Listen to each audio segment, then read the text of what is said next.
Hello, my sexy muffins, and welcome back to another video. In this video, we are doing Helluva Boss, Tales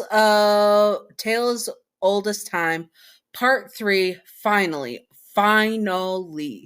So, in the last part, we left off where Lucifer basically tricked listener and then gave them to Asmodeus. Now, we're going to step up a bit to where listener is in the lust ring and is very much in trouble because Asmodeus is going to set the rules and regulations down and all that stuff to keep listener in line and possibly introduce them to Fizz, who is also Yandere.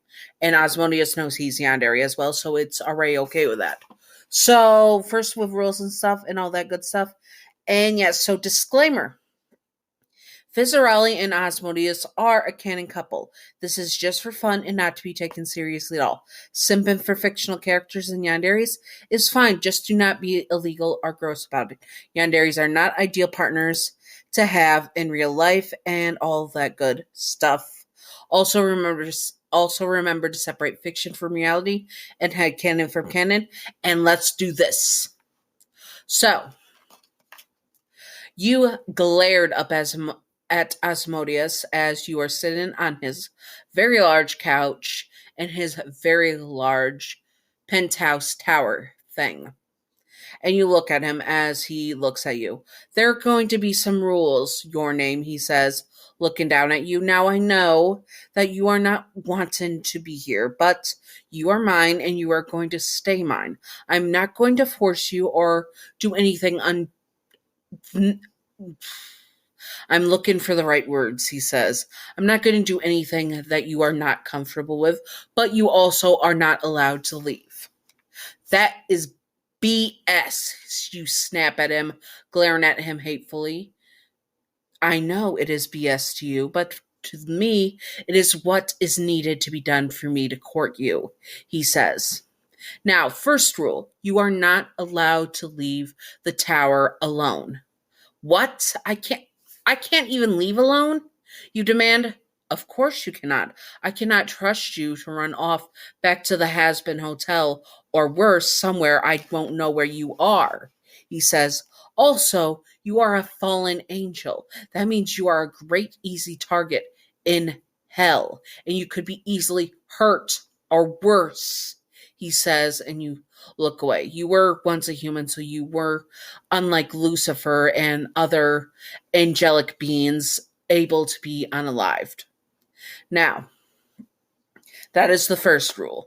You will also not reject my courtship. What if I don't want to be courted by you? You snap sassily.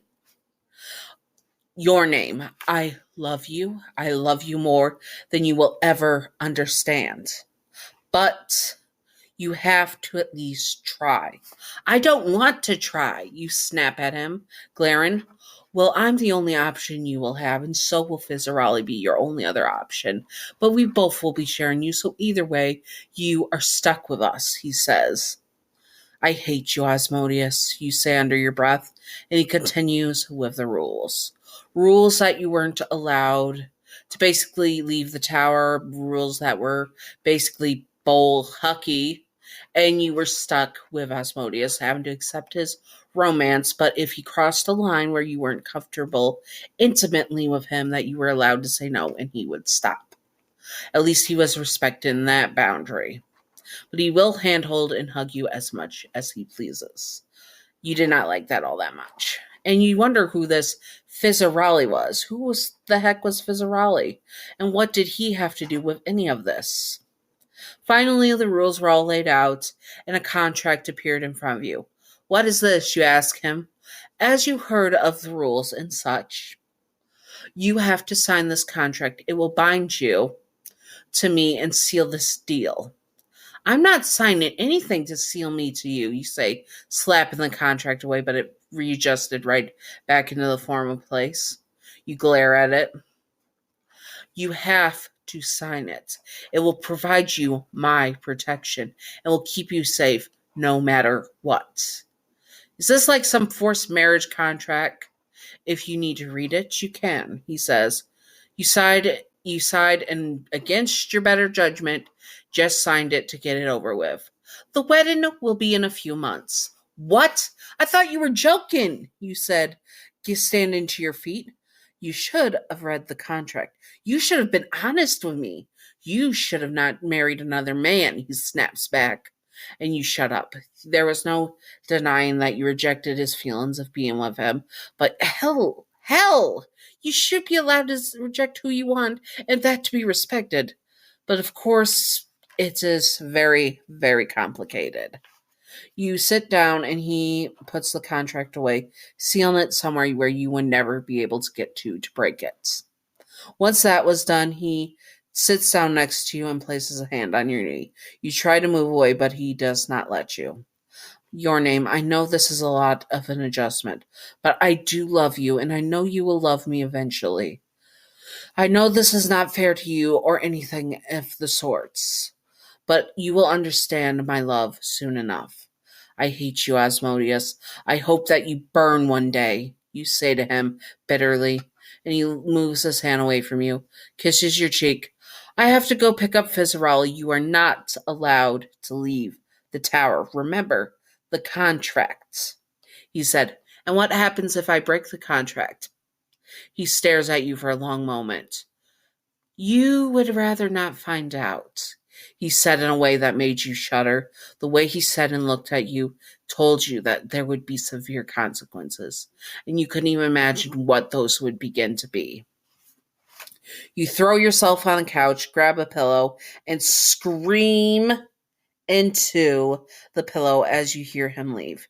You are now trapped, and you signed your soul away without even thinking about it. You really wish you read the contract. Anyways, I hope that you all enjoyed this. If you would like to see more Helluva Boss stuff, comment it below. Also, there has been Hotel stuff added to my videos, so you can check that out. If you would like to see more Has Been or Helluva, comment it below, and I will do my best to do it. And now on to the Patreon outro. Patreon outro. Patreon outro. Da da da da da da. Patreon outro. Patreon outro. Thank you, Gav, for being my first patron. You're wonderful, beautiful, stunning, gorgeous. Thank you, Gav. I love ya. Thank you, Wicked Brony, for being my second patron. You're wonderful, beautiful, stunning, gorgeous. Thank you, Wicked Brony. I hope that you both enjoyed, and I hope that you all enjoyed this. And stay sexy, all my sexy muffins. Mwah. Chef's kiss. Anyways. Secret outro time. Secret outro time. Secret outro time. Secret outro. So if you were in this situation, would you have read the contract? Now me, I would have just probably honestly have signed it without looking at it, because I'm horrible at reading terms of services when I do stuff, get a new app or such like that, or a new account. So I am terrible at that. So I probably would have signed it and sealed my fate away. Oopsie daisy. Anyways, what would have been your initial reaction? Or would you have been signing it without reading it? Be honest. Anyways, I hope that you all enjoyed this and stay sexy. All my sexy muffins. Bye-bye.